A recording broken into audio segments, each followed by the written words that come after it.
Hi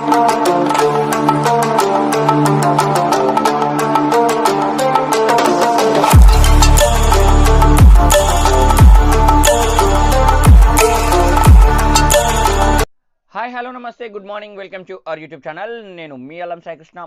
ఈ వీడియోలో job క్యాలెండర్కి సంబంధించిన ఒక అప్డేట్ అనేది రావడం జరిగింది. దానికి సంబంధించిన క్లియర్ ఇన్ఫర్మేషన్ గురించి డిస్కస్ చేద్దాం. వీడియోలోకి వెళ్ళే కంటే ముందు మొదటిసారిగా మన ఛానల్ని చూస్తున్న వాళ్ళు లేదా మన ఛానల్ ఇప్పటివరకు సబ్స్క్రైబ్ చేయని వాళ్ళు ఎవరైనా ఉంటే సబ్స్క్రైబ్ చేయండి.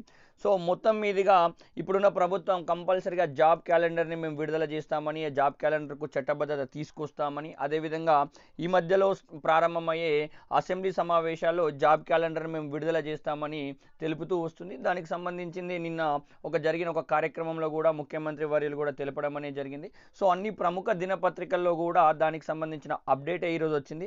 సో మొత్తం మీదుగా ఈ అసెంబ్లీ సమావేశాల్లోనే జాబ్ క్యాలెండర్ని విడుదల చేస్తామని, ఏటా మార్చిలోగా అన్ని శాఖల్లో ఖాళీల సేకరణ, అట్లాగే జూన్ 2లోగా నోటిఫికేషన్లు, డిసెంబర్ 9లోగా నియామకాల ప్రక్రియ పూర్తి కావాలన్నట్టుగా వీళ్ళు ప్లాన్ చేసుకోవడం అనేది జరిగింది. ఇది ఒక మంచి నిర్ణయమేనండి. ఒక జాబ్ క్యాలెండర్ అనేది ఒక ఇయర్కు సంబంధించింది విడుదల అయితే ఒక ఆస్పిరెంట్ దేనికి ప్రిపేర్ కావాలి, ఎట్లా ప్రిపేర్ కావాలి, ఎన్ని రోజులు ప్రిపేర్ కావాలి అని ఒక నిర్దిష్టమైన ప్రణాళిక అనేది వాళ్ళ దగ్గర ఉంటుంది. దానికి కావాల్సిన వ్యయ ప్రయాసాలు ఏమున్నా కానీ వాళ్ళు సమకూర్చుకునే అవకాశం అయితే అక్కడ ఉంటుంది.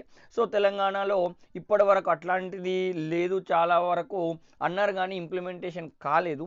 ఇది ఇంప్లిమెంటేషన్ అయితే మాత్రం ఒక ట్రెండ్ అనేది స్టార్ట్ అవుతుంది. ఎవరు ప్రారంభించినా కానీ ఎప్పుడు అది ఉండేటట్లుగానే విద్యార్థులు, నిరుద్యోగుల నుంచి ప్రభుత్వం పైన కొంచెం ఒత్తిడి ఉండే అవకాశం ఉంటుంది. కావున ఏ ప్రభుత్వం ఉన్నా, ఎవరు అధికారంలో ఉన్నా కానీ అది ఇంప్లిమెంట్ చేసే అవకాశం అయితే ఉంటుంది. అట్లాగే ముఖ్యమంత్రి వర్యులు అన్నట్లుగా రాజకీయాలకు తావు లేకుండా నియామకాల ప్రక్రియను జరిగేలాగా చూస్తామన్నారు. ఆ ఒక్క విషయం చేస్తే యూపీఎస్సీ లాగా కూడా ఆటోనమస్ బాడీ టీజీపీఎస్సీ కూడా తన యొక్క పనులను నిర్వహించుకుంటూ వెళ్ళే అవకాశం అయితే ఉంటుంది.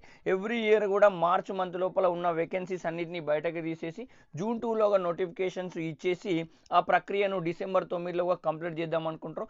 ఎవ్రీ ఇయర్ రిక్రూట్మెంట్ చేస్తే కొన్ని నోటిఫికేషన్స్ ఉంటాయి, బట్ అవి పర్ఫెక్ట్గా జరగడానికి ఆస్కారం అయితే ఉంటుంది. ఇది ఒక మంచి నిర్ణయం. సగటు ఆస్పిరెంట్ అందరూ కూడా ఎదురు చూస్తున్నది ఇదే. మరి ఈ టర్మ్లో అయితే డిసెంబర్ వరకు గ్రూప్ 2, గ్రూప్ 3 నోటిఫికేషన్స్ ఉన్నాయి. మరి ఈ ఇయర్ ఇచ్చే క్యాలెండర్లో ఏముంటాయి, ఏమేమి నోటిఫికేషన్ ఉంటాయి, ఎన్ని ఖాళీలు ఉంటాయి, మరి ఎట్లా ఉంటుంది అనేది కూడా అందరూ కూడా ఒక ఆసక్తికరంగా ఎదురు చూస్తున్నారు. మరి వీలైనంత తొందరగా అసెంబ్లీ సమావేశాలు జరుగుతాయి కావున అప్పుడు మనకు దానికి సంబంధించిన క్లియర్ అప్డేట్ అయితే వస్తుంది. మరి దాంట్లో ఈసారి నియామకాలు ఉండడానికి అవకాశం ఉన్నది ఏంటంటే మొత్తం మీదుగా ఈసారి అధ్యాపకుల పోస్టులు అయితే ఎక్కువగా ఉండే అవకాశం అయితే మనకు కనబడుతుంది. డైట్ కళాశాలలకు సంబంధించిన పోస్టులు, అట్లాగే ఎన్సీఆర్టీకి సంబంధించిన 110 ఖాళీలు, అదేవిధంగా డిగ్రీ కాలేజీలకు సంబంధించిన లెక్చరర్లు ఇప్పటివరకు నోటిఫికేషన్స్ అయితే రాలేవు. బట్ ఈ జాబ్ క్యాలెండర్లు దాదాపు ఒక 600 పైగా ఉండే అవకాశం అయితే ఉంటుంది.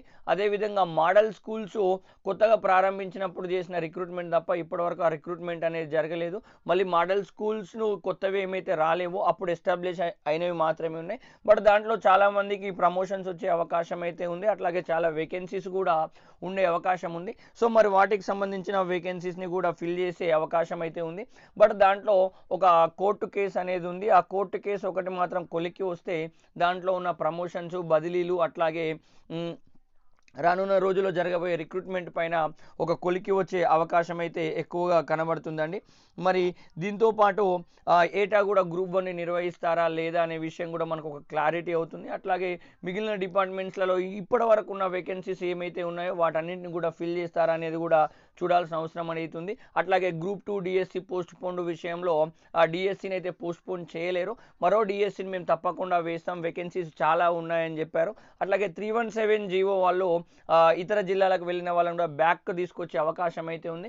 వాళ్ళు వచ్చేసేస్తే ఒక పాయింట్. అట్లాగే రెండోది కొత్త రిక్రూట్మెంట్ వల్ల ఫిల్ అయ్యే వాళ్ళ వల్ల పరిపూర్ణమైన వేకెన్సీ లిస్ట్ అనేది బయటకు వస్తుంది. మరి దాన్ని తీసుకొని నెక్స్ట్ క్యాలెండర్లో ఇంప్లిమెంట్ చేస్తారనే విషయం కూడా మనం చూడాల్సిన అవసరం అయితే ఉంది. ఏది ఏమైనా ప్రభుత్వం అయితే కొంచెం నిబద్ధతగా కనబడుతుంది ఈ జాబ్ క్యాలెండర్ విషయంలో కానీ, రిక్రూట్మెంట్ విషయంలో కానీ. సో అదే విధానాన్ని కొనసాగిస్తూ ఈ ఉన్నన్ని రోజులు అయితే వీళ్ళు ఈ ట్రెండ్ను స్టార్ట్ చేస్తే కొత్త తరం వాళ్ళు కానీ, కొత్త వాళ్ళు కానీ, నెక్స్ట్ వచ్చే వాళ్ళు కూడా దాన్ని అట్లాగే ఫాలో చేస్తారని అందరూ కూడా ఆశిస్తున్నారు. తెలంగాణలో ఒక కొత్త శకం ప్రారంభం అవుతుంది, ప్రారంభం కావాలని సగటు ఆస్పిరెంట్స్ ఎదురు చూస్తున్న తరుణం ఇది. సో మరి ఎంతవరకు దీని యొక్క సాధ్యాసాధ్యాలు ఉంటాయనేది మనం మునుముందు చూడాల్సిన అవసరం అయితే ఉందండి. ఇది ఈరోజున్న ఈ జాబ్ క్యాలెండర్కి సంబంధించిన అప్డేట్ అండి. ఇలాంటి ముఖ్యమైన అప్డేట్ ఎల్లవెల్ల పొందాలంటే మన ఛానల్ని ఫాలో అవ్వండి. వీడియో నచ్చితే లైక్ చేయండి, షేర్ చేయండి. మన ఛానల్ని ఇప్పటివరకు సబ్స్క్రైబ్ చేయని వాళ్ళు ఎవరు ఉంటే సబ్స్క్రైబ్ చేయండి. Thank you so much. జై హింద్.